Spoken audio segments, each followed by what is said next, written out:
Hoy está con nosotros el enlace con el expresidente de la República, Mauricio Funes. Siempre es importante escuchar al exmandatario cuáles son sus opiniones o cómo está observando la realidad nacional. Muy buenos días, expresidente Mauricio Funes. Bienvenido a 106.9 FM Radio. Estamos en A Primera Vista en la entrevista. Buenos días, Francisco. Toda la audiencia de este programa de entrevistas de la 106.9 FM. Por supuesto que siempre estoy a tu entera disposición para poder dar mi opinión sobre la coyuntura nacional y sobre aquellos temas en los que es conveniente que la población tenga certeza de por qué están ocurriendo y cuál es el trasfondo de ellos. Así que estoy a tu entera disposición para que abordemos los temas que estimes conveniente en esta entrevista. Bueno, el tema de que ha sido tan llevado y traído y tiene que ver con su gobierno es el de las capturas que se han dado. Vamos a iniciar, aunque teníamos las comisiones también que investigan los sobresueldos, pero también están las capturas que se dieron sobre ex miembros o ex funcionarios de su gobierno. En reiteradas ocasiones, tanto a través de las redes sociales como de otras entrevistas que me han preguntado y en las que me he pronunciado sobre este caso, yo he sostenido que las detenciones, además de arbitrarias e ilegales, especialmente por la forma como se llevaron a cabo, fue evidente el hecho de que a todos los procesados, no solo a los 5 capturados, quizás fundamentalmente con los 5 detenidos que guardan prisión en estos momentos, pero con todos los procesados, con todos los 10 exfuncionarios de mi gobierno que han sido acusados arbitrariamente de enriquecimiento ilícito y lavado de dinero y activos, a todos ellos se les ha violado un principio constitucional fundamental que en un debido proceso no puede ser violado, como es el principio de la presunción de inocencia. Nadie puede ser considerado culpable de la comisión de un delito mientras este delito no se haya demostrado que efectivamente lo cometió en base a un proceso judicial donde se le asiste y se le garantiza a cualquier imputado el derecho y el acceso a la defensa. En el caso de los detenidos, sobre todo, hay que recordar que fueron detenidos primero bajo engaños. Al menos a 2 de los detenidos se les llevó a la delegación policial bajo engaños y sin mostrarles una orden administrativa de detención, ya no digamos una orden emitida por un juez. Recordemos que las detenciones en el país, de acuerdo a la legislación penal, solo pueden darse o en flagrancia, cuando la autoridad presencia el cometimiento de un delito, o bien en base a una orden administrativa emitida por el Ministerio Público o una orden judicial emitida por un juez de la República.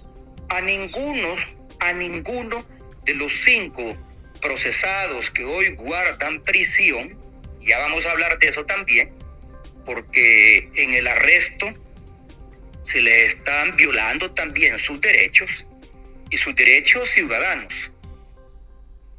A ninguno de ellos se le mostró una orden de detención. Fueron prácticamente secuestrados. Por eso es que yo comparto el criterio de otros que cuando hablan de estas detenciones señalan un evidente abuso de poder de parte de la policía y sobre todo de parte de la Fiscalía General de la República. La policía, en tanto órgano auxiliar de la Administración de Justicia, pero que depende del Ejecutivo y particularmente del Presidente de la República, actúa en forma abusiva y por lo tanto la policía, en la medida en que actúa en forma abusiva, el gobierno y el presidente de la República también actúa en forma abusiva. Para comenzar, la forma como fueron detenidos. Recordarán también que se les mantuvo aislados en la delegación policial, concretamente en el edificio de la sección de investigación criminal que queda sobre la 6ª en la colonia Flor Blanca. Se les mantuvo prácticamente aislados. Inmediatamente se hicieron presentes algunos de los abogados o de los representantes legales de los acusados, como el caso del abogado de Violeta Mengíbar. A esta no se le permitió tener acceso a su abogado a pesar de que el abogado se acreditó. Incluso la policía le retuvo las credenciales como abogado, pero no le permitió verla, ni permitió hablar con su defendida. Esa es otra violación al debido proceso. De hecho, a contar con un abogado y a no dar declaraciones extrajudiciales sin la presencia de un abogado defensor es un derecho al cual no se puede renunciar, no se debe de renunciar, y el órgano auxiliar de administración de justicia, en este caso la policía o incluso la fiscalía, no pueden violar. Y eso sí se dio. Luego los exhibieron públicamente, cuando no había necesidad de exhibirlos a la prensa. En otras detenciones que se han hecho, no se han exhibido públicamente a los exfuncionarios como se dio en este caso. Es decir, fueron humillados públicamente. Yo siempre he estado en contra de esa exhibición pública, salvo casos de secuestradores, agresores de niños, agresores de mujeres, narcotraficantes u homicidas. Pero para una persona a quien se le acusa injustamente y sin una prueba indiciaria sólida del delito de enriquecimiento ilícito y del delito de lavado de dinero, no tienen por qué hacer esa exhibición pública. Este es un proceso que comienza y que al final puede terminar con el sobreseimiento. Y lo más probable es que este es un caso que te le va a caer a la fiscalía. Pero mientras tanto, los exfuncionarios han sido exhibidos y humillados públicamente en forma innecesaria.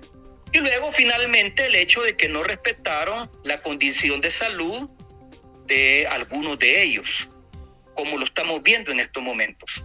No se les decretaron medidas sustitutivas perfectamente en el caso, sobre todo, de Violeta Mengíbar, que padece de una enfermedad crónica y que es una sobreviviente del cáncer, que tiene problemas con las vías respiratorias y por lo tanto no puede estar confinada en un lugar con extrema humedad, como resulta que es el ambiente donde ella se encuentra en estos momentos. La celda del Centro de Detención de Mujeres es una celda húmeda, incluso por días han estado en una celda, tal como lo pudo verificar una delegación de la Procuraduría para la Defensa de los Derechos Humanos, a quien le negaban la visita. Por muchos días se les negó la visita por parte del director del penal de cárcel de mujeres. Al final pudieron establecer que en esa celda no entra la luz, mantiene una excesiva humedad y eso ha complicado el estado de salud de Violeta Mengíbar. Entonces no se le dieron medidas sustitutivas habiendo justificación para hacerlo. 3 de ellos son personas de la tercera edad, a quienes se les podía haber dado medidas sustitutivas como ha ocurrido en otros casos. Yo cito ejemplos.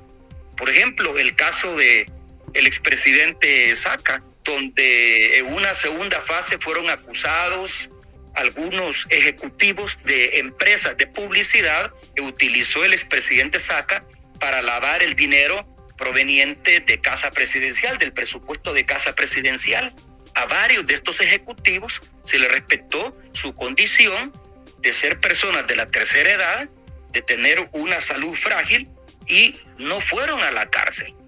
Guardaron arresto domiciliar hasta el momento en que fueron sobreseídos, porque finalmente fueron sobreseídos. ¿Por qué en unos casos sí y en otros casos no? La esposa, el expresidente Saca, la ex primera dama Ana Ligia de Saca, fue procesada en libertad, ni siquiera en arresto domiciliar, sino que en libertad. ¿Por qué en este caso no pudieron haber sido procesados en libertad? Especialmente quienes, en razón de su condición de salud, no pueden guardar prisión. A Violeta Mengíbar se le negaron los medicamentos se los hicieron llegar los familiares medicamentos que tiene que tomarlos, porque de lo contrario se deteriora su salud, como ha ocurrido, pero se le negaron los medicamentos. Tuvieron los familiares que hacérselos llegar a través de Cruz Roja Internacional porque no había manera de que se los entregaran. El director de penales, que sigue instrucciones del director de centros penales, Osiris Luna, quien a su vez sigue instrucciones del presidente de la República, dio la orden para que no se le entregaran los medicamentos. Por lo tanto, ahí se le está violando un derecho que es el del acceso a la salud. Y negar el acceso a la salud a una persona que necesita un tratamiento específico, ese es un delito consignado en el Código Penal y que es sancionado con cárcel. El director de penales, si bien es cierto que actuó sin recibir una orden, pero si ha recibido una orden superior, el problema se complica todavía mucho más, porque entonces aquí no estamos hablando solo del director del penal, de cárcel de mujeres, sino que estamos hablando también del director de centros penales, o si la orden incluso vino de más arriba, entonces esto se complica, porque el delito es todavía mucho mayor, porque hay que tomar en cuenta que el delito, en la medida en que es cometida por una autoridad y que tiene jerarquía, como es el caso del director de un penal, o del director de centros penales, o del presidente de la República, que es el que le da las órdenes al director de centros penales, la gravedad del delito es mucho mayor. Pero bueno, todo eso configura un esquema de persecución penal con motivación política.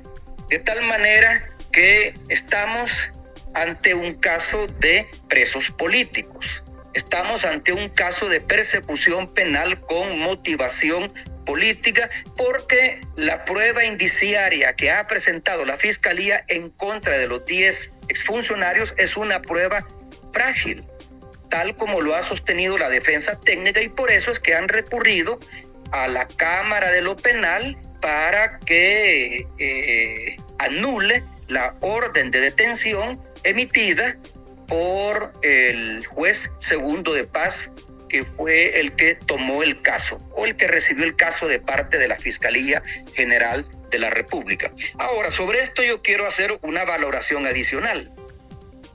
La persecución penal con motivación política no es de ahora, no comienza con este caso.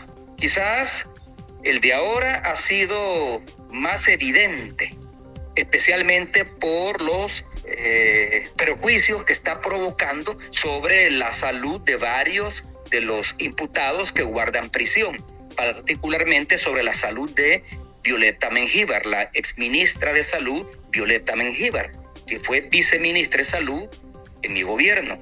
Digo que no es de ahora porque esto comienza desde el caso saqueo público, por el cual estoy siendo procesado yo, algunos de mis familiares, de mi entorno familiar más cercano, y algunos exfuncionarios de mi gobierno, 31 en total. ¿Y por qué digo eso?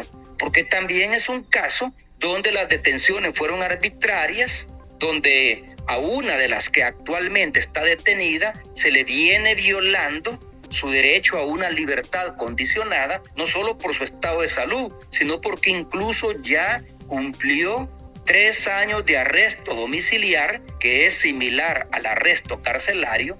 Ya cumplió 3 años de privación de libertad, y el Código Procesal Penal claramente establece que después de 2 años guardar prisión o de tener arresto domiciliar como medida sustitutiva a la prisión, y no hay una sentencia firme en contra del imputado o de la imputada, esta tiene que ser puesto en libertad.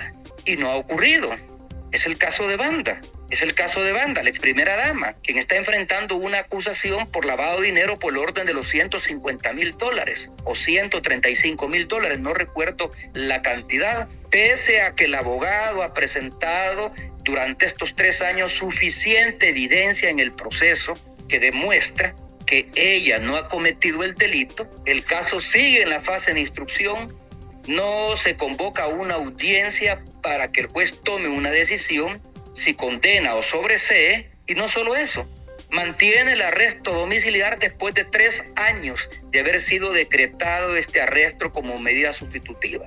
Pasó 8 meses en una habitación del hospital donde se le estaba dando un tratamiento porque padece de una enfermedad crónica como consecuencia de la quimio y la radioterapia que recibió como resultado del cáncer que padeció años atrás. Luego fue trasladada a su casa por una decisión ni siquiera del juez que ve el caso, sino que de la Cámara, ante una apelación que hizo la defensa de banda. Y finalmente se cumplen los 2 años de privación de libertad y no se le pone en libertad como exige la ley. Incluso, claramente la ley establece que el juez que no cumple esa decisión puede ir a la cárcel. Ahora, el problema es que el juez que no ha cumplido esta decisión es el juez García Argüello, que falleció en diciembre del año pasado como producto del COVID. Ahora el caso ya no lo tiene el juzgado séptimo de instrucción, que es el que comenzó a conocer del mismo, sino que el proceso lo tiene el juzgado octavo de instrucción. Pero bueno, desde entonces comenzó la persecución política. A mí se me acusa sin tener ninguna prueba.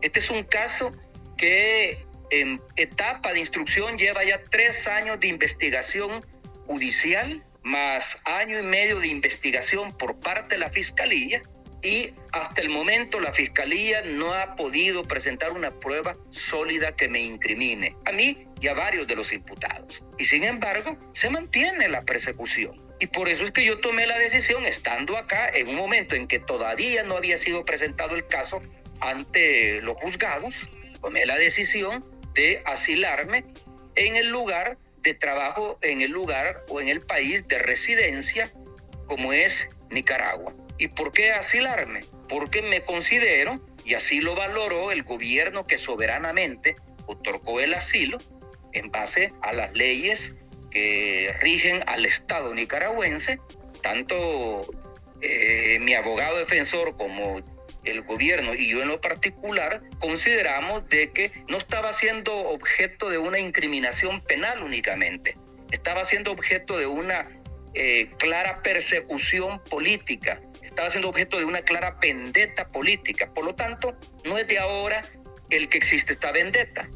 Lo que pasa es que es una vendetta motivada e impulsada por el presidente de la República, pero la que impulsaron cuando recién yo salí de la presidencia de la República, la impulsó la derecha oligárquica que siempre ha tenido y sigue teniendo el control del aparato de justicia penal, del cual la Fiscalía es un eslabón importante, quizás uno de los más importantes. Mauricio, tengo una pregunta y con eso cierro este tema. ¿Qué vinculaciones o qué significa cada uno de los capturados? ¿Fue al azar o ellos son los que están más incriminados según lo que se les acuse, o tienen una representación especial cada uno de ellos? A ellos se les ha capturado porque son los que se encontraban en el país en el momento de su detención. Lina Paul, que es otra de las acusadas, trabaja ya desde hace meses en México en la FAO. Tiene, entiendo, un estatus diplomático y por eso es que no puede hacerse efectiva tampoco la difusión roja, porque ella sigue elaborando un organismo internacional con estatus diplomático, y no es que ella se haya ido del país porque se venía esta detención. Sencillamente ella, después de ser viceministra de Medio Ambiente en mi gobierno y luego ministra de Medio Ambiente en el gobierno del presidente Sánchez Serén, gestionó un trabajo con un organismo internacional en el área que es de su experticia, en la FAO, y allá se encuentra, pues. Yo estoy seguro que si hubiera estado en El Salvador, la hubieran detenido, la hubieran capturado de la misma manera como capturaron a Violeta y a los otros 4 imputados más. Lo mismo el caso de el presidente Sánchez Serén. El mismo Nayib Bukele dio a conocer de que había salido del país a finales de noviembre o principios de diciembre, con destino acá, a Nicaragua. ¿Por qué salió? Bueno, eso él lo tendrá que explicar. supongo que salió por la misma razón que salí yo, que veía venir un proceso de persecución política y que además de eso no tenía trabajo en El Salvador y de algo hay que vivir. Cuando yo decido venirme para Nicaragua, lo primero que hago es buscar trabajo y tramito mi residencia permanente para poder trabajar, porque como turista no puedo trabajar, necesito residencia. Nadie me da trabajo legal si no es que tengo una residencia permanente con permiso para trabajar, porque uno puede tener residencia con permiso para estudiar, por ejemplo, que es la residencia que se le da a los estudiantes, pero en mi caso era con permiso para trabajar, o sea, no solo para vivir legalmente en Nicaragua, sino que para trabajar. Yo no sé cuáles eran las motivaciones del expresidente Sánchez Serén, pero él está aquí no ahora que se emitió la orden de detención, él está aquí desde noviembre del año pasado. Y él lo que hizo es que en lugar de tramitar únicamente su residencia, tramitó su ciudadanía, que fue la que se le acaba de otorgar. Y el otorgamiento de una nacionalidad o de una ciudadanía a la que todos los centroamericanos tenemos derecho de optar a una segunda nacionalidad, ese otorgamiento es una decisión soberana del gobierno que concede la nacionalidad. Pero bueno, estoy seguro que si hubiera estado Salvador, si hubiera estado en su casa, hubiera estado en El Salvador, lo hubieran detenido como detuvieron al presidente Saca.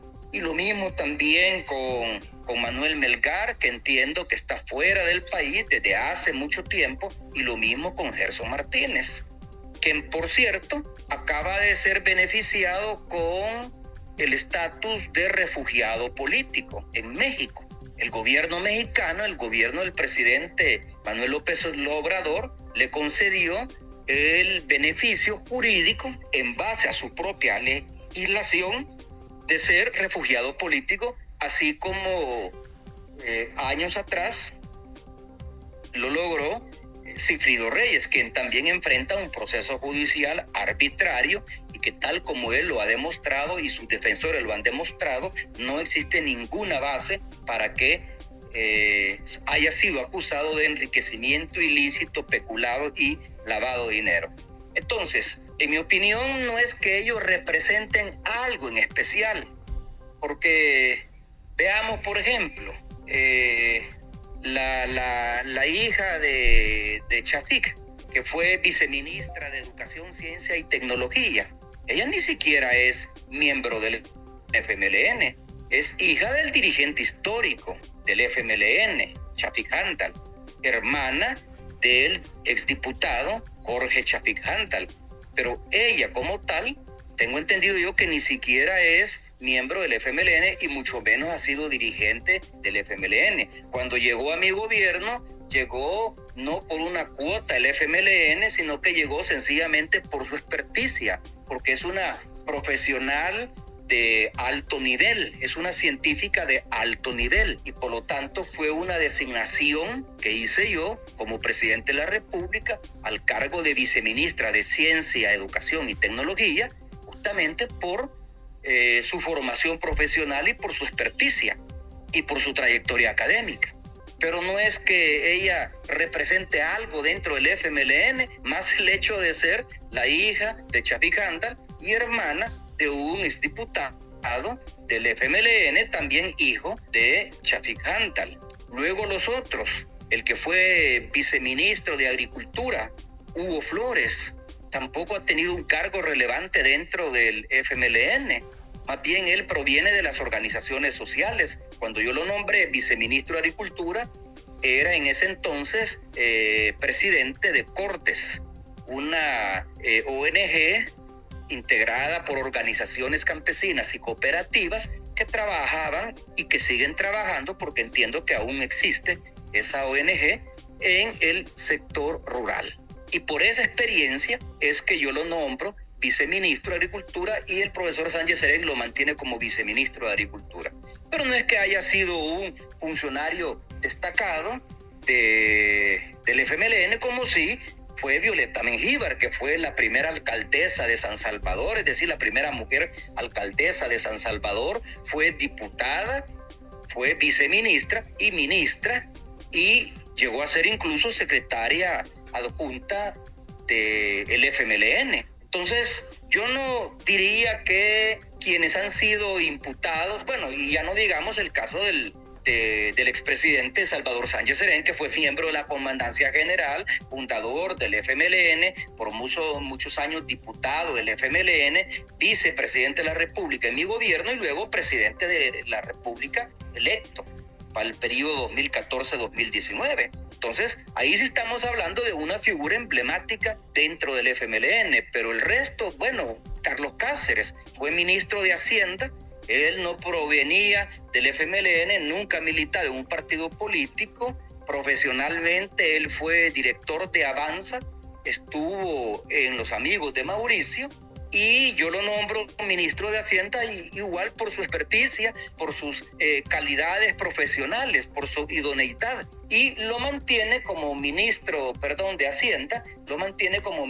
Hacienda, el profesor Sánchez Serén, hasta que decide, entiendo que en el 2017, me parece, decide nombrarlo embajador en México. Cargo que incluso siguió ostentando algunos meses del gobierno de Nayib Bukele, poco después de que tomó posesión en su cargo Nayib Bukele como presidente de la República. Pero entonces, en mi análisis, yo no creo que ellos representen algo. Lo que sí es que fueron funcionarios de mi gobierno, del primer gobierno del FMLN, y por eso es que están siendo perseguidos, no por otra razón. Por eso es que están siendo perseguidos. Nayib Bukele se ha propuesto perseguir a como dé lugar, anular civil y políticamente a como dé lugar a quienes fueron funcionarios del primer gobierno del FMLN, y por supuesto va a seguir con los funcionarios del segundo gobierno del FMLN. Si ya lo anunció el fiscal Delgado, de que tiene una investigación abierta sobre 154 funcionarios más, exfuncionarios, tanto del gobierno mío como del gobierno del profesor Sánchez Serén. Anduvo en las redes circulando una lista que yo no sé si salió de Fiscalía o alguien con conocimiento de esas investigaciones la elaboró, pero circuló una lista donde aparecían ahí 150, más de 150 exfuncionarios del FMLN. Y ahí en esa lista no aparece ningún exfuncionario de Arena. Y se puede decir, bueno, es que a los funcionarios de Arena ya no se les puede perseguir penalmente porque sus delitos han prescrito. Pero y no, Nayib anunció que va a enviar, y que no lo ha hecho todavía, no sé por qué, una reforma a la legislación penal para que los delitos de corrupción sean imprescriptibles, y para que esta imprescriptibilidad tenga efecto retroactivo, es decir, se pueda aplicar a los 4 gobiernos de Arena como a los 2 gobiernos del FMLN, y por supuesto a su gobierno también, ¿verdad? Porque este gobierno ya lleva 2 años, más de 2 años, y hay evidentes casos de corrupción que han sido destapados por la prensa investigativa, que han sido señalados por las CICIES, que presentó 12 avisos de investigación penal ante la Fiscalía General de la República como resultado de las investigaciones y de las auditorías que llevó a cabo mientras existió, que presentó esos avisos de investigación, repito, ante la Fiscalía General que dirigía Raúl Melara, y que involucra a varios funcionarios de al menos 5 dependencias del gobierno central, 5 carteras de Estado. El informe lo recibió también el presidente de la República, pero decidió no hacerlo público, sino que lo archivó. Y tengo entendido que ahora, con la llegada del fiscal de facto, de quien deberíamos de hablar, dada su trayectoria, Rodolfo Delgado, ha decidido archivar esos procesos de investigación que ya había abierto Raúl Melara, razón por la cual Raúl Melara fue destituido, porque tenía abierto expedientes de investigación penal en contra de funcionarios del gobierno de Nayib Bukele. Están los señalados por el Departamento de Estado. Si el Departamento de Estado los ha señalado y los ha incluido en una lista, la conocida como lista Engel, es porque alguna evidencia tiene. ¿Y qué es lo que ha hecho Nayib Bukele? ¿O qué es lo que ha hecho la canciller? Que la cancillería sería el ministerio o la Secretaría de Estado homóloga de la Secretaría de Estado de los Estados Unidos, del Departamento de Estado de los Estados Unidos. No han solicitado ninguna información, solo se han dedicado primero a ignorarla y luego a descalificar. Pero no han solicitado ninguna información. Lo lógico sería solicitar la información y pedir explicaciones al Departamento de Estado por qué incluye a Carolina Bernal, quien es su jefa de gabinete y que, por cierto, está desaparecida porque nadie la ve ya y hasta se especula que ha sido enviada a un cargo diplomático en Europa, particularmente en Roma. Menciona a su ex ministro de Seguridad, menciona a su ex ministro de Agricultura, Pablo Salvador Anlíquer, bueno, el exministro de Seguridad, Rogelio Rivas, el exministro de Agricultura, Pablo Salvador Anlíquer, mencionan a Conan Castro, que es su secretario jurídico y de Asuntos Legislativos de la Asamblea de Asuntos Legislativos de Casa Presidencial. Está mencionado, aparte de otros, porque son 15 en total, pero ahí están mencionados por lo menos 5 entre funcionarios y exfuncionarios de su gobierno. Menciona a Osiris Luna Mesa, que es su viceministro de Justicia y su director de centros penales. Y sin embargo no ha hecho absolutamente nada, ni el fiscal ha mostrado interés en esa lista, ni siquiera ha solicitado información al Departamento de Justicia de los Estados Unidos para ver por qué razón se les ha señalado de haber cometido, como dice claramente la lista Engel y el informe que dio el Departamento de Estado, de haber cometido actos de corrupción de los que se han beneficiado personalmente. Entonces, en mi opinión, y en base a tu pregunta, la persecución política disfrazada de acusación penal de estos 10 exfuncionarios de mi gobierno responde a un esquema de persecución política que Nayib Bukele ha emprendido con el propósito de tirar una cortina de humo en torno o que opaque o que oculte la escandalosa corrupción de su gobierno, sobre todo la malversación de fondos públicos en los 2 años que lleva de este gobierno, en el ejercicio presidencial de Nayib Bukele, en los 2 años que lleva este gobierno, y particularmente el año pasado con el fondo de emergencia creado para atender las necesidades y el impacto del COVID-19 en la salud de la población salvadoreña.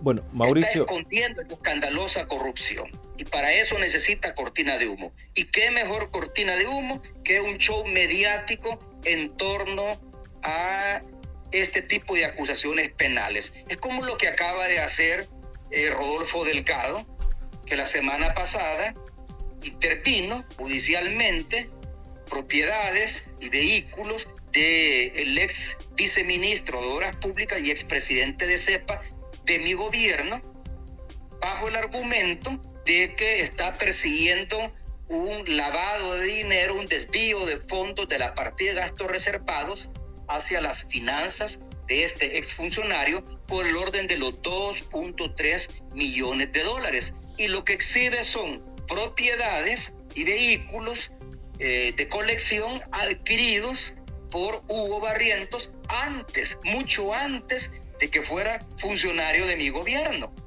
Las propiedades que han sido intervenidas, hasta el apartamento que dice la fiscalía que Hugo Barrientos tiene en Río de Janeiro, fueron adquiridos mucho antes de que fuera funcionario de mi gobierno. Si Hugo Barrientos se graduó de arquitecto en una de las universidades más prestigiosas del mundo de arquitectura y tuvo como profesor a Oscar Niemeyer, que es el diseñador y constructor de la ciudad modelo de Brasilia. Y entonces estudió, vivió y trabajó en Brasil. Y seguramente mientras estudió, vivió y trabajó en Brasil, ha de haber comprado algún apartamento y no lo vendió.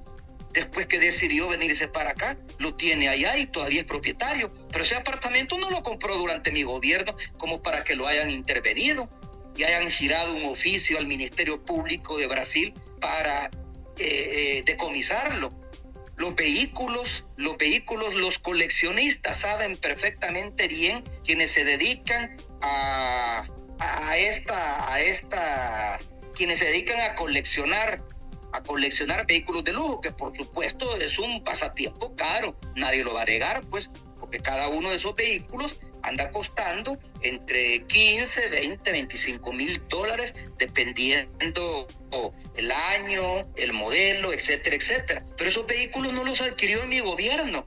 Y sale Rodolfo Delgado diciendo que esos vehículos los compró con fondos provenientes de Casa Presidencial. Si esos vehículos se los compró, entiendo yo, a José María Monterrey, quien fue director de la Policía Nacional Civil, el primer director de la Policía Nacional, dueño de Centro Frío, que hoy, por cierto, quien aparece como dueño es el testaferro de Cristian Guevara, diputado de Nuevas Ideas en la Asamblea Legislativa, en esta legislatura, pero quien se los vendió fue precisamente él, y entiendo que otro los compró en Estados Unidos, otro incluso fue a Cuba a comprarlos o a otros países, pero los compró con su propio patrimonio.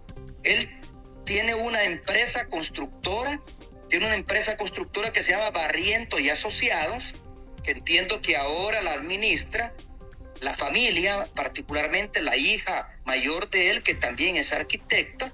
Y esta es una empresa de 30, 40 años que ha construido en el país obra pública, no solo en mi gobierno, sino que construyó también en el gobierno de Saca, en el gobierno de Flores, en el gobierno de Calderón Sol, y ha hecho construcciones a empresas privadas. Entonces, ¿cómo no va a tener capital para hacerse de bienes como los que le han intervenido o para hacerse de este vehículo, si ese es su pasatiempo? Hay unos que coleccionan estampillas, hay otros que coleccionan billetes viejos, ese es un pasatiempo mucho más barato. Hay otros que coleccionan vehículos antiguos, que ese es el pasatiempo de él. Pero sale Rodolfo Delgado diciendo que este señor Hugo Barrientos fue mi constructor privado que satisfacía todos mis caprichos. Si a mí Hugo Barrientos no me ha construido absolutamente nada, ni cuando era periodista, ni cuando fui candidato, ni cuando fui presidente y luego después de salir de la presidencia. A mí no me ha construido absolutamente nada. Yo no soy dueño de ningún inmueble en El Salvador. El único inmueble que tenía es una casa que tenía ubicada en Casa Linda, en Antiguo Cucatlán, en la residencial Santa Elena, que la compré en 1989, poco antes de la ofensiva final del FMLN, y que me costó cerca de 25, 27 mil dólares de aquel entonces, y que la pagué a lo largo de mi trabajo porque la compré a crédito y la tuve que vender para pagar las costas procesales del juicio por enriquecimiento ilícito que enfrenté una vez salí de la presidencia de la República. Entonces, ¿de dónde saca Rodolfo Delgado todas esas afirmaciones que hizo?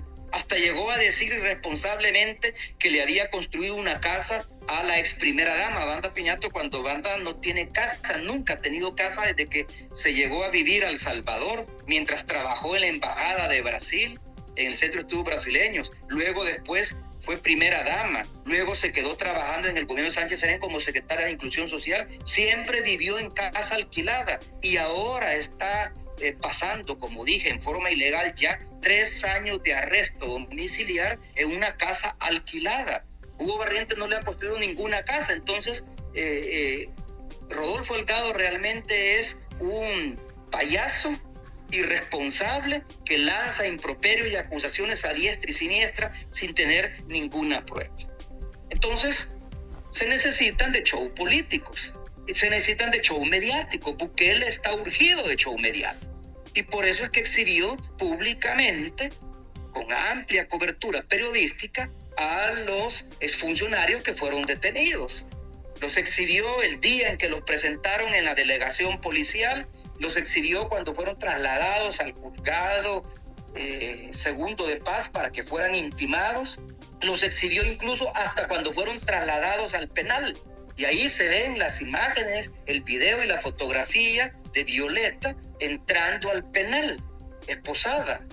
O sea, es un exhibicionismo barato, es un show mediático barato, pero que el equipo de propaganda de Nayib Bukele acostumbra a hacer para tirar una cortina de humo, y como digo, nadie caiga en la cuenta de la escandalosa corrupción de su gobierno y de cómo se está apropiando de bienes y de dinero públicos. ¿Qué opinión le merece a usted? Hay dos comisiones especiales sobre todo que están llamando mucho la atención, la de los sobresueldos, y la otra es la investigación que se hace por las ONGs. ¿Qué opinión le merece esto, Mauricio? Yo lo primero que señalaría es que ambas comisiones, la de los sobresueldos y la que investiga las transferencias presupuestarias a las ONGs, son comisiones que están integradas, como lo ha señalado un editorial de la UCA la semana pasada, están integradas por diputados con escasos conocimientos jurídicos, a pesar de que la mayoría de ellos son abogados, o dizque abogados, al menos se graduaron de abogados o estudiaron en algún momento derecho. Tienen escasos conocimientos jurídicos, no cuentan con instrumentos para investigar y tampoco tienen voluntad política de hacerlo. En mi opinión, ambas comisiones fueron creadas por órdenes de Nayib Bukele para exhibir públicamente a exfuncionarios de oposición, ya sea en tanto exdirectivos o exfundadores de ONGs, como también exfuncionarios de gobiernos anteriores. Aunque su creación tiene un respaldo constitucional, y hay que decirlo, porque la Constitución le asigna a la Asamblea Legislativa la posibilidad de crear comisiones especiales para investigar asuntos de interés nacional. Pero en este caso, yo no veo que se trate sinceramente de asuntos de interés nacional. ¿Por qué razón digo esto? Porque en mi opinión, ni las transferencias presupuestarias, las transferencias de las colas presupuestarias del presupuesto de un ejercicio fiscal a las ONGs, ni el pago de sobresueldos o el supuesto pago de sobresueldos son asuntos de interés nacional. Transferir recursos del presupuesto público a una ONG que no tiene como finalidad el lucro, transferir recursos para su funcionamiento, para que lleve a cabo su trabajo, esto no es ilegal. Esto no es ilegal. Lo puede hacer perfectamente el gobierno de la República. Ahora, tiene que haber una causa justificada. No solo va a transferir dinero por transferir, o por quien esté al frente de la ONG o por quien la haya fundado.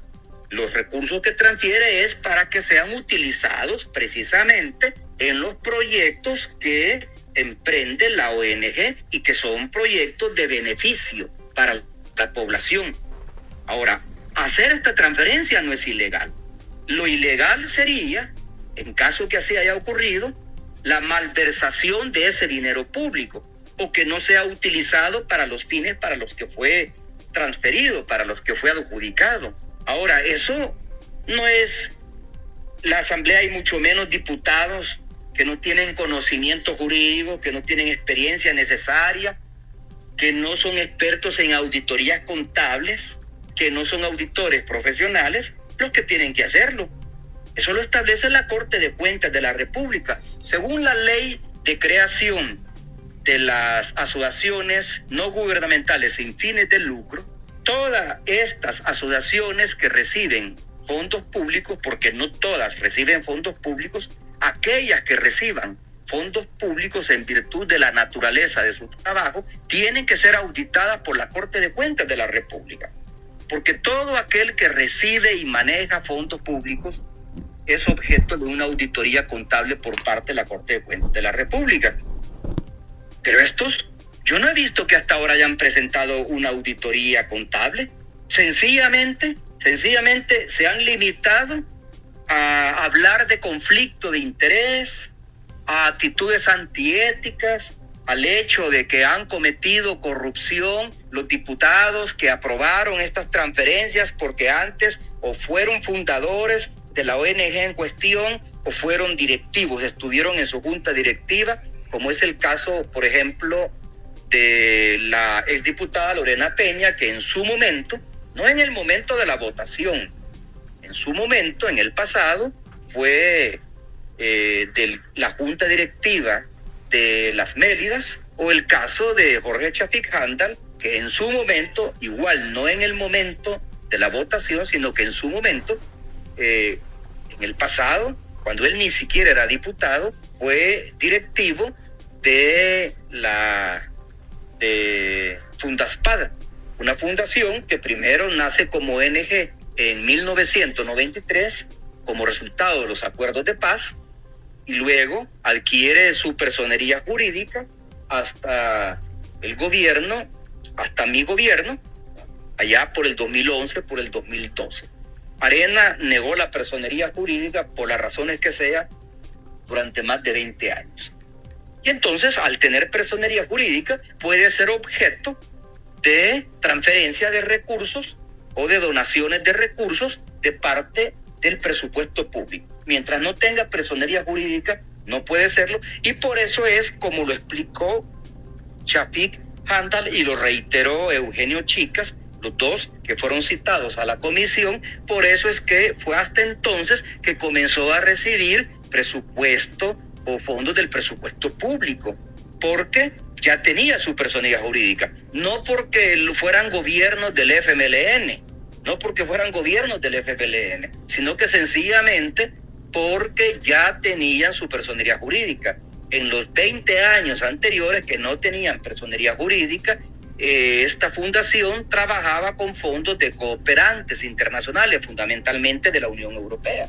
Entonces, ¿por qué hago esta explicación? Que pudiera parecer una digresión de mi parte. Sencillamente porque no es ningún delito transferir recursos.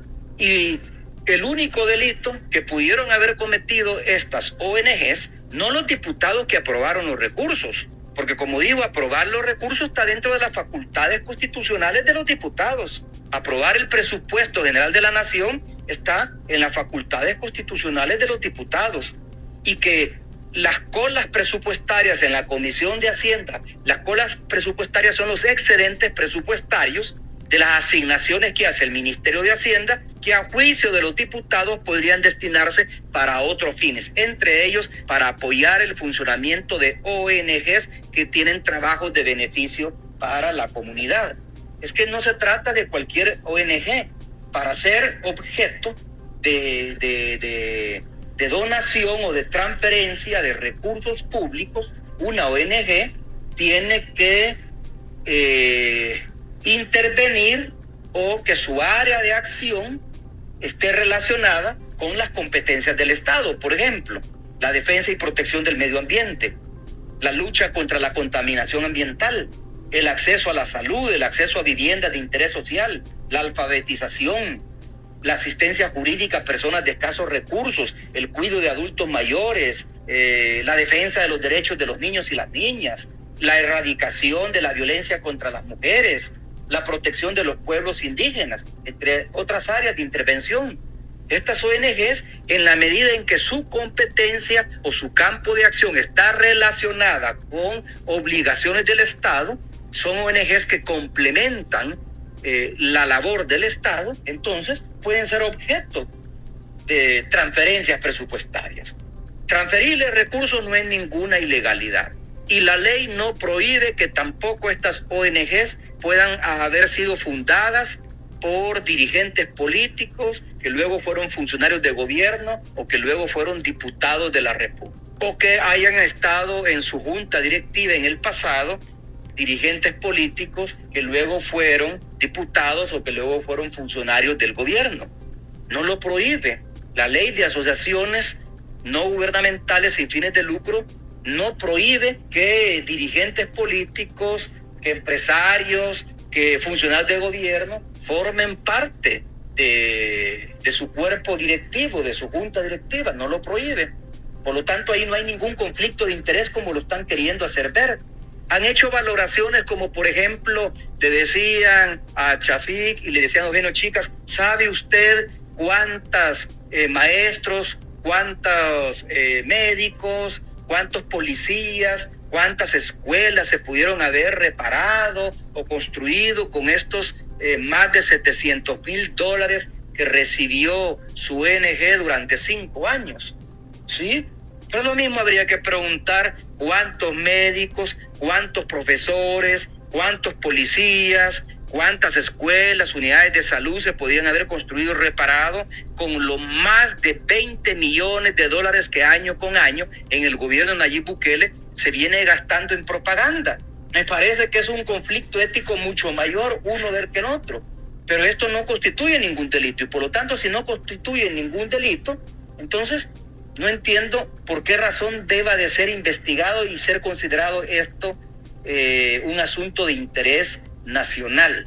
Ahora, a mí lo que me llama la atención es que, y esto no ha ocurrido y debería ser del interés de la Comisión de la Asamblea, es que ONGs que existen evidencias de que han malversado recursos que le han sido asignados o que el dinero asignado ha ido a parar al patrimonio de sus fundadores o de sus directivos, como parece ser, por ejemplo, el caso de la ONG fundada y administrada por la esposa del diputado Gallegos de Ghana, que recibió en 2 años más de $500,000, más de $500,000.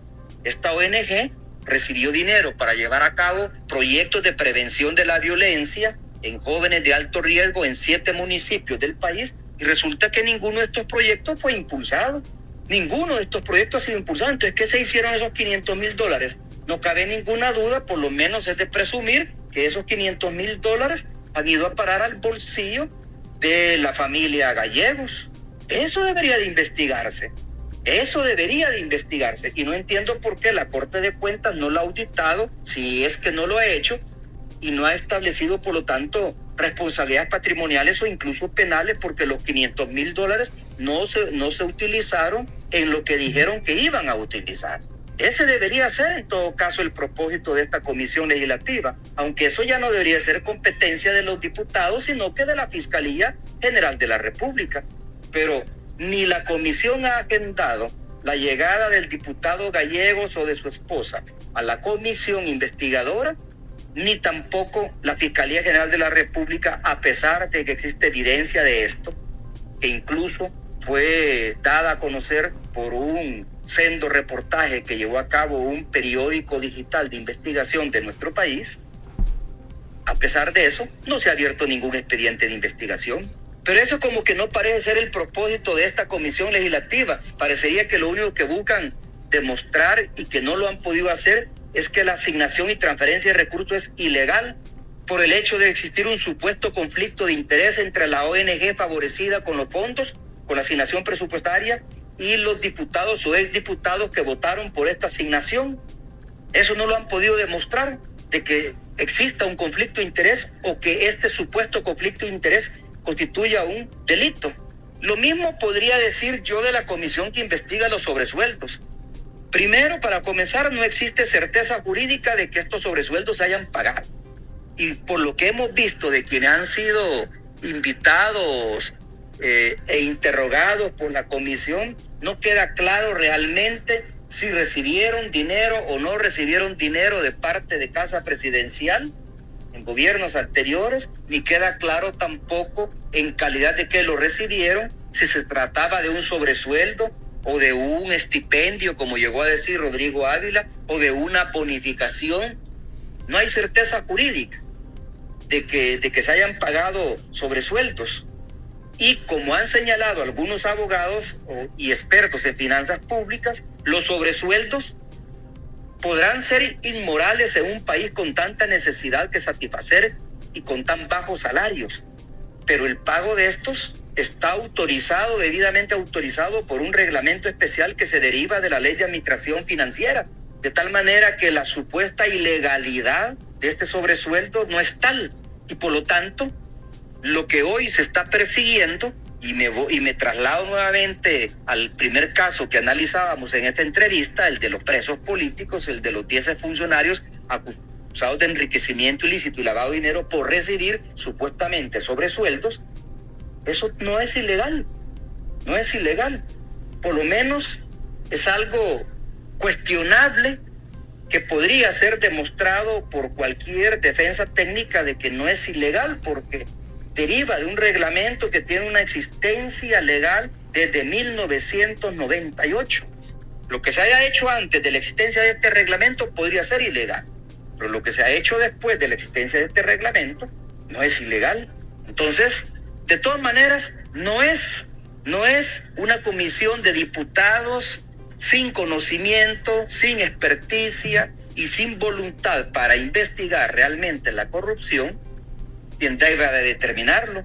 Si en realidad la Asamblea y esta comisión quiere evitar el despilfarro de recursos públicos, pues debería de legislar en la materia que está investigando. Por ejemplo, debería establecer requisitos más estrictos que deben de llenar las ONGs que reciben parte del presupuesto general de la nación y fortalecer los mecanismos de contraloría institucional del dinero recibido. Por ejemplo, debería ser sancionada tanto la ONG como la Corte de Cuentas si no audita adecuadamente el manejo que se ha hecho de estos recursos que se han recibido. Pero eso es materia de legislación, no de una investigación cargada de subjetivismo. Y lo mismo habría que decir con el asunto de los sobresueldos. Deberían de eliminarlos en todo caso de las partidas presupuestarias si están autorizadas por un reglamento especial que tiene vigencia y que no ha sido derogada, tiene vigencia desde 1998 y no ha sido derogado, pues entonces deberían de eliminar el pago de sobresueldos dentro de este reglamento especial, de tal manera que no se puedan pagar sobresueldos, que no se pueda tampoco utilizar partidas presupuestarias de casa presidencial para el pago de sobresueldos. Incluso debería eliminarse la figura de las plazas ad honorem, porque es la forma moderna y actual que tiene Bukele para pagar salarios adicionales. Porque, ¿qué es lo que hacen los de las plazas ad honorem? Por ejemplo, el ministro de Hacienda. El ministro de Hacienda no cobra el salario que le corresponde en base a la ley de salarios, porque está ad honorem, pero recibe ingresos, tiene ingresos. ¿Y esos ingresos de dónde provienen? De que es contratado como asesor del despacho, es decir, como asesor de él mismo. Y esto le permite devengar un salario mucho más alto que el que devengaría si estuviera ganando como ministro de Hacienda. Si estuviera ganando como ministro de Hacienda, su salario más gastos de representación no pasaría de $4,000. Pero este señor gana entre $8 o $10,000 porque ha sido contratado como asesor del despacho. Entonces, es una especie de sobresueldo disfrazado el que está recibiendo. ¿Deberían de eliminarlo o deberían de investigarlo de la misma manera y llevar a cabo en su lugar una revisión de la tabla salarial pagada por el Estado? Si consideran de que los salarios deberían de ser más altos, pues los deberían de consignar en una tabla salarial, en lugar de utilizar todas estas figuras que dan lugar a el derroche de recursos.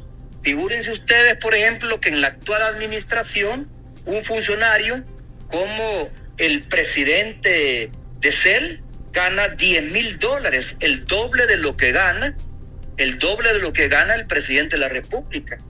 Y hoy, con la reforma que pretenden introducir a la ley de CEL y a la ley de la Superintendencia General de Electricidad y Telecomunicaciones, de la SIGET, el presidente de CEL podrá desempeñar la presidencia de otra institución relacionada con CEL, de tal manera que va a tener 2 salarios. Eso debería ser prohibido, eso es ilegal, porque va a tener 2 remuneraciones o se va a incrementar la remuneración que actualmente tiene. Funcionarios como el presidente de Proesa gana $8,000 mensuales, $4,000 o $3,500 más que el presidente de la República, y que encima de eso es compadre de Nayib Bukele y que no llena el requisito que establece la ley, porque para ser presidente de Proesa, la ley de creación de Proesa establece que el presidente debe de tener una acreditación académica, debe tener título universitario en una área relacionada con economía, y este señor no tiene título universitario, mucho menos en una área relacionada con la economía, y no obstante es presidente de Proesa y se está echando un sueldazo arriba del sueldo del presidente de la República.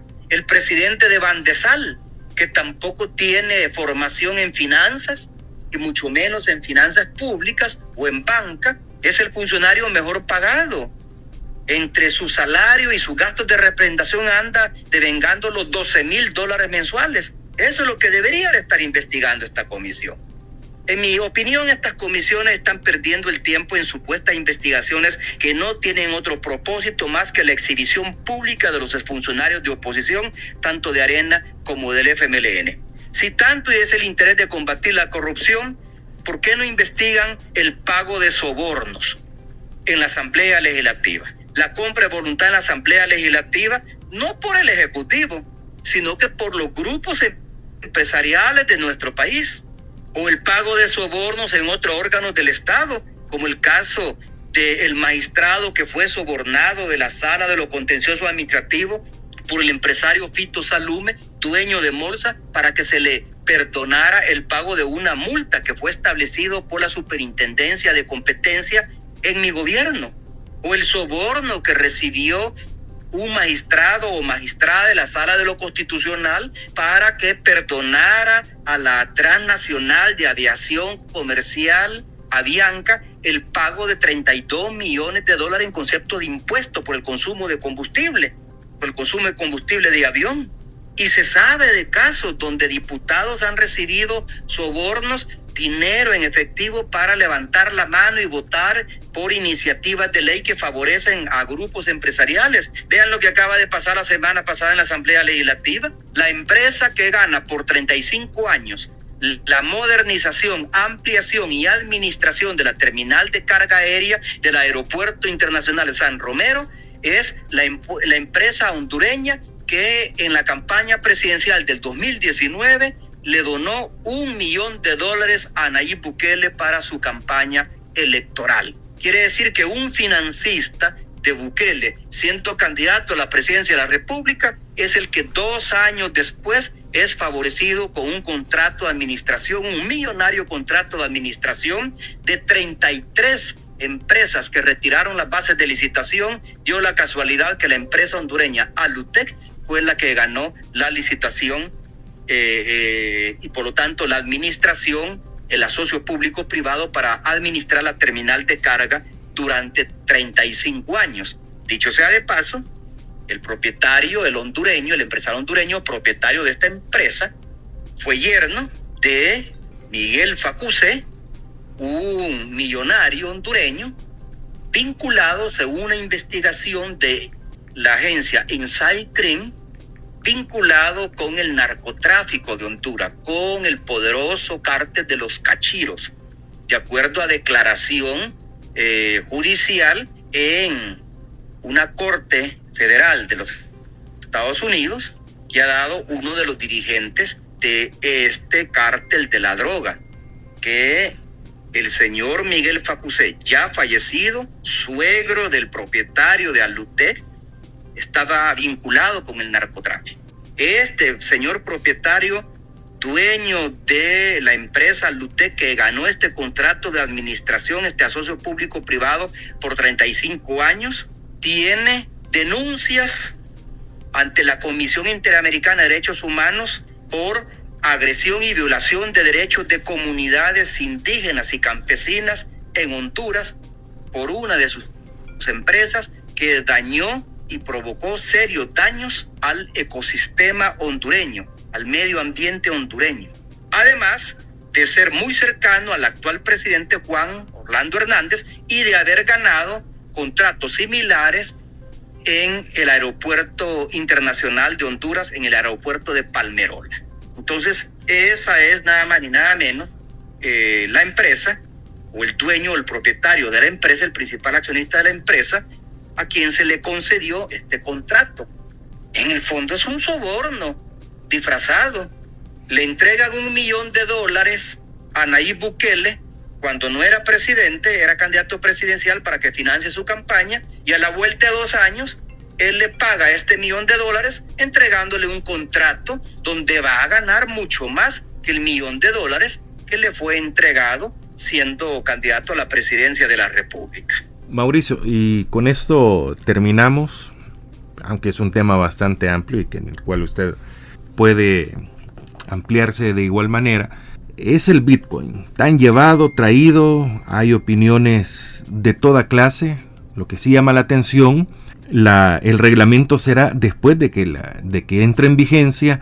Ya hemos visto que se están construyendo los lugares donde estarán los cajeros. Seguimos teniendo poca información, pero ¿qué le parece o cómo ve el proceso del Bitcoin ya en nuestro país para que entre en vigencia? Bueno, lo primero es que no hay todavía reglamento. Estamos a solo 2 semanas para que entre en vigencia una ley que fue aprobada en cuestión de horas en la Asamblea Legislativa, sin el debate, sin las consultas, sin la discusión que requiere una ley que cambia por completo el régimen monetario de nuestro país. Porque hacer de una criptomoneda, ni siquiera de una moneda física como el dólar, sino que de una criptomoneda que solo tiene existencia virtual, que no es respaldada por ningún banco central ni por la Reserva Federal de los Estados Unidos, como es el caso del dólar, que no es regulada por ninguna ley,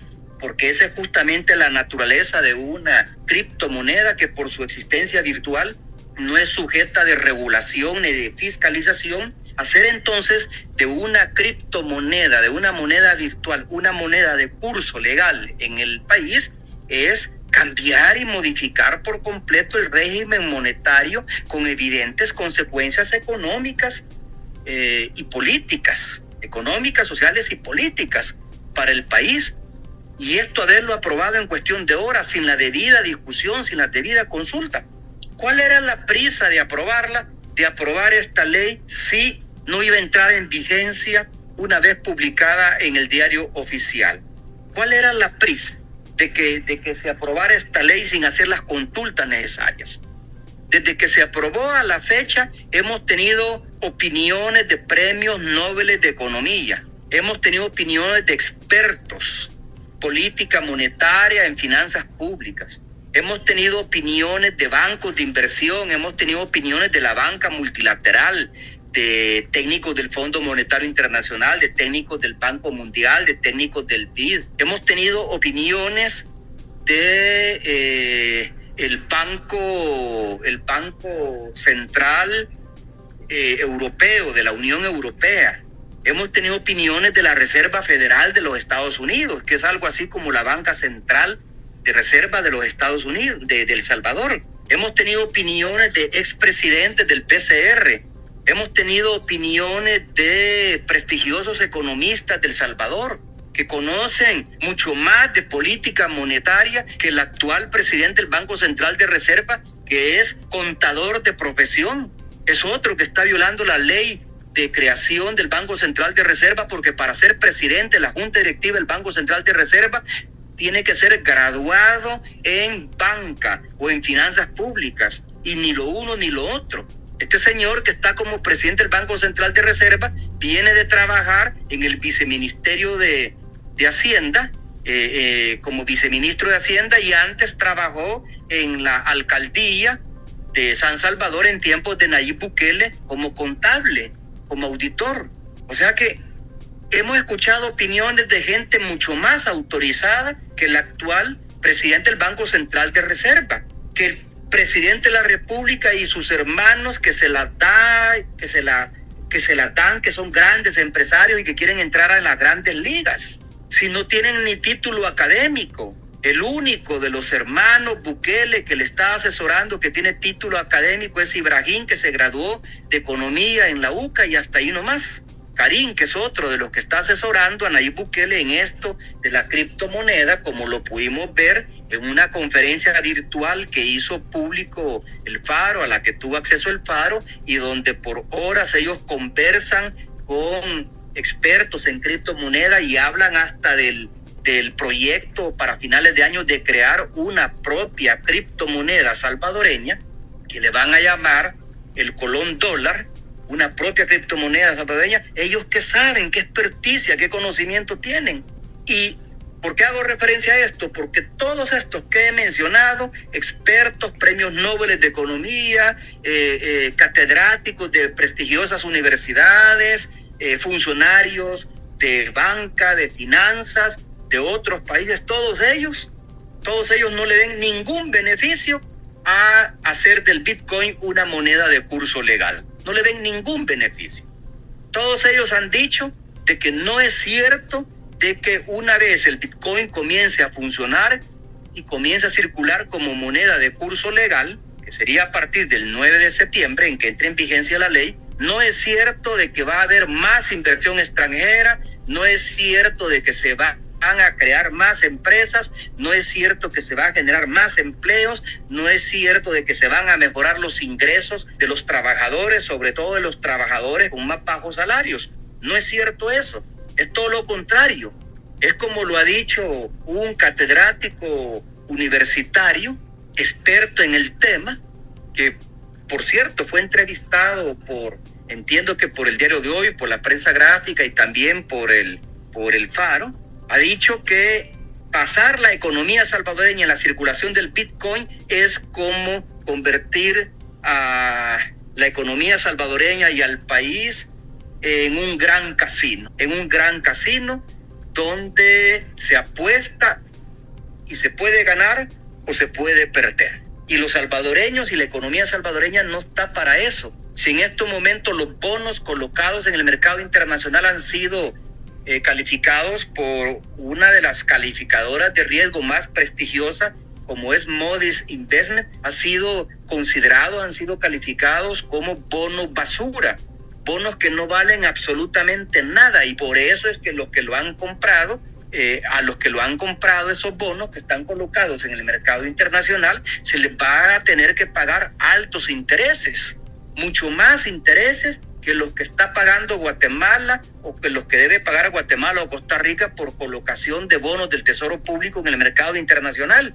Por eso es que las letras del Tesoro y los certificados del Tesoro que el gobierno quiere seguir colocando en la banca privada ya no se los compran. Tenían el proyecto hace una semana de colocar $30 millones en CETES y solo le compraron los bancos entre 5 u 8 millones de dólares porque El Salvador ha caído en una situación de impago. No tiene de dónde pagar la deuda, tanto interna como la deuda externa. Y se meten al Bitcoin, que vuelve más volátil la economía y que no garantiza lo que Bukele ha ofrecido. Bukele se ha caracterizado por ofrecer y no cumplir. Ofreció incrementar el presupuesto para los programas sociales y no solo no lo ha hecho, sino que ha desfinanciado y cerrado importantes programas sociales que fueron creados en los gobiernos del FMLN. Bukele está incrementando la planta de militares al doble, siendo que en los acuerdos de paz, uno de los mayores éxitos políticos de los acuerdos de paz fue haber reducido la Fuerza Armada a casi la mitad. De 40,000 efectivos que existía, se redujo a menos de la mitad, a cerca de 16,000 o 17,000 efectivos. Ahora en estos momentos hay 22,000 efectivos militares por el incremento de la planta militar que ha llevado a cabo Nayib Bukele en estos 2 años, y proyecta que en 5 años la planta militar suba al doble, es decir, sea de 40,000. ¿Para qué necesita el país 40,000 soldados? En todo caso, debería incrementar el número de policías si es para el control territorial, pero no los soldados. Si los militares no tienen por constitución la seguridad pública bajo su responsabilidad, pueden, a través de un decreto legislativo, apoyar a la Policía Nacional en tareas de seguridad pública, pero es un apoyo que se deriva de un análisis de las circunstancias y de la capacidad operativa de la policía. No es un apoyo permanente, o no es que sean los militares los que tengan que asumir esa función. Ahí están, por ejemplo, los patrullajes que son ilegales porque son patrullajes sin presencia de la policía, solo son militares. Ahí andan columnas de 10, 15 militares patrullando el territorio nacional, supuestamente llevando a cabo tareas de seguridad pública, cuando no son los militares los que tendrían que realizar eso. Y el decreto legislativo, que recuerdo que se aprobó en mi gobierno y se ha venido renovando, aunque entiendo que el decreto que autoriza a la Fuerza Armada ahora bajo el gobierno de Nayib Bukele en colaborar con la policía en tareas de seguridad pública ha sido modificado, es un nuevo decreto, pero el decreto claramente establece de que la función de la seguridad pública es de la policía, no de la Fuerza Armada. Entonces, en lugar de pensar en aumentar el número de militares casi al doble, debía aumentar el número de policías o incluso aumentar el número de profesores y el número de médicos para que haya mejor y más educación, mejor y más salud para la población. Pero entonces él ofreció eso y no lo ha cumplido. Entonces, el que ahora nos venga a decir que con el Bitcoin se van a atraer más inversiones extranjeras, si un país busca invertir en otro país o un empresario busca invertir en otro país en función de las condiciones económicas de ese país. El Salvador será atractivo para la inversión extranjera, como lo es en estos momentos Costa Rica, por ejemplo, que tiene mucha más inversión extranjera, incluso en tiempos de pandemia, o Guatemala, que tiene mucha más inversión extranjera que El Salvador. El Salvador va a ser atractivo para la inversión extranjera, se van a crear más empresas y se van a crear más empleos permanentes y mejor remunerados si El Salvador ofrece las condiciones de infraestructura y logística necesarias, si hay mejores condiciones de seguridad pública, si hay leyes que estimulen y que favorezcan la inversión extranjera. Así es como se va a lograr más inversión extranjera, no porque esté circulando el Bitcoin. Entonces, lo que yo veo es que estamos a 2 semanas sin reglamento. La gente no conoce cómo va a funcionar el Bitcoin, no conoce si realmente va a ser una moneda únicamente para las transacciones que libremente decidan hacer los agentes económicos o va a ser de obligatorio uso. No sabemos si los precios de los establecimientos comerciales van a estar expresados no solo en dólar, sino que en Bitcoin. No sabemos si los salarios se van a comenzar a pagar en Bitcoin y ya no en dólar, o simultáneamente en Bitcoin o en dólar. No sabemos absolutamente nada de eso. Si las pensiones se van a pagar en Bitcoin. Según Nayib Bukele, no. Según Nayib Bukele, el uso del Bitcoin es opcional. Son los agentes económicos los que deciden en qué moneda transar, si seguir transando con el dólar o recurrir al Bitcoin. Según Nayib Bukele, los empresarios, incluso el gobierno, no está obligado a pagar los salarios en Bitcoin, pero según la ley, que no ha sido modificada, sí hay que hacerlo, porque en la medida en que se convierte en una moneda de curso legal, entonces una moneda, aunque sea virtual, tiene que tener sus funciones, que son ser medio de pago, medio de acumulación de riqueza, medio también para hacer transferencias o transacciones comerciales. Todas esas funciones las debe de tener. Según Nayib, no. En la conferencia de prensa que dio hace más de un mes, cercenó todas estas funciones, pero hay que ver qué van a decir los reglamentos para poder atenernos qué es lo que va a pasar. Y esa incertidumbre es lo que está causando malestar en la población, y a eso se debe el rechazo evidente de entrar al Bitcoin al país. Mauricio, lo último, su opinión del fiscal general Rodolfo Delgado, el trabajo que ha realizado. Sí, yo siempre lo he dicho, pues desde un principio, Rodolfo Delgado no es primera vez que llega a la fiscalía, sí como fiscal general, pero él ya ha trabajado en la fiscalía y sus antecedentes como fiscal, como colaborador de la fiscalía, son antecedentes que lindan con el delito. Él, siendo jefe de la unidad de crimen organizado de la Fiscalía General de la República en tiempos de Luis Martínez, obstaculizó, bloqueó investigaciones en contra del cártel de Texas, particularmente en contra de Chepe Diablo, con lo cual protegió al cártel de Texas y protegió a Chepe Diablo. Y esto contado por el mismo exfiscal Luis Martínez, quien reprendió, y entiendo que lo cambió de unidad, a Rodolfo Delgado porque él llevaba el caso, le pidió que lo acusara penalmente por lavado de dinero y arbitraria y discrecionalmente Rodolfo Delgado decidió acusarlo únicamente de evasión de impuestos, un delito por supuesto mucho menor que el delito de lavado de dinero. Entonces, se sabe también de que hay un informe de la Procuraduría de Derechos Humanos donde él permitió que policías, al momento de interrogar a imputados, los torturaran, es decir, permitió la tortura en los interrogatorios, siendo fiscal general siendo miembro de la Fiscalía General de la República. Esto creo que fue antes de Luis Martínez, no sé si fue en la época de Belisario Artigas y que tenía que ver con el caso secuestros, pero esto aparece en un informe de la Procuraduría de Derechos Humanos. Incluso los policías que realizaron torturas fueron sancionados por la Inspectoría General de la PNC en su momento, pero el fiscal no. El fiscal enfrenta una acusación por violencia contra la mujer, por agresión hacia su expareja, que fue interpuesta mucho antes de que fuera elegido fiscal general de la República. Fue interpuesta esta denuncia en enero, febrero de este año, y eso ya lo inhabilitaba para ser fiscal general de la República, porque tiene una denuncia, no una investigación, una denuncia ante un juzgado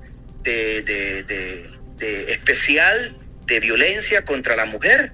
Tiene además de eso un conflicto de interés, porque fue asesor jurídico de la empresa Alba Petróleos en el 2019, donde recibió honorarios por el orden de los $50,000 en un momento en que Alba Petróleo estaba siendo investigada por lavado de dinero, por un expediente que un año atrás había abierto la Fiscalía de Raúl Melara. Hoy resulta que él, como fiscal general, hereda ese expediente, que entiendo que no tiene por qué ser cerrado, hereda ese expediente, y entonces uno se pregunta, ¿cómo el fiscal a quién le va a ser leal? ¿A su trabajo como fiscal de llevar a cabo una investigación independiente, imparcial y profesional? ¿O a quien fue su antiguo empleador, a la empresa Alba Petróleo, y del que pudo haber participado, incluso pudo haber participado como asesor jurídico en las operaciones de lavado de dinero, en el esquema de lavado de dinero que estaba investigando la Fiscalía General de la República? Pudo haber participado perfectamente. Entonces es un fiscal impuesto, elegido inconstitucionalmente, elegido ilegalmente, y que encima de eso ha llegado a hacerle los mandados a Bukele. ¿Está ahí para qué? Está ahí para cerrar los casos de investigación penal que pidió la CICIES que abriera la Fiscalía en contra de funcionarios de su gobierno.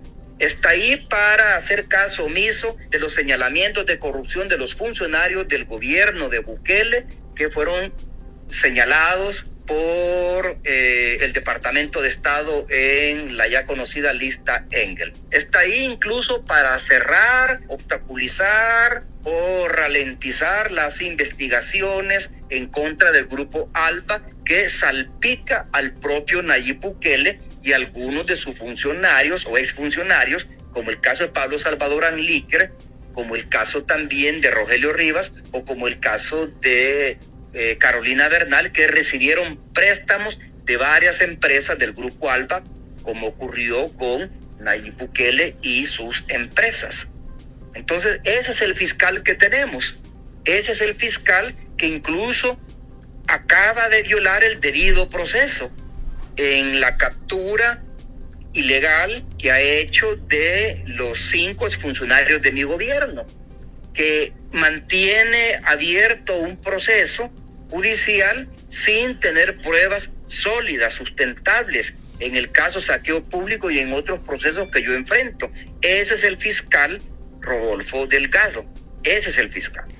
Bueno, Mauricio, muchas gracias por todo este tiempo que hemos estado acá conversando, usted vertiendo su opinión, que es valedera por el cargo que ha tenido y por toda la información que se maneje y el conocimiento en general que que usted tiene. Mauricio Funes, expresidente de la República, muchas gracias. Esperamos que nos reencontremos en otra oportunidad y podamos seguir conversando. Y lo que le digo a muchos también, que en la próxima podamos hablar de cosas positivas de nuestro país, probablemente. Muchas gracias, Mauricio.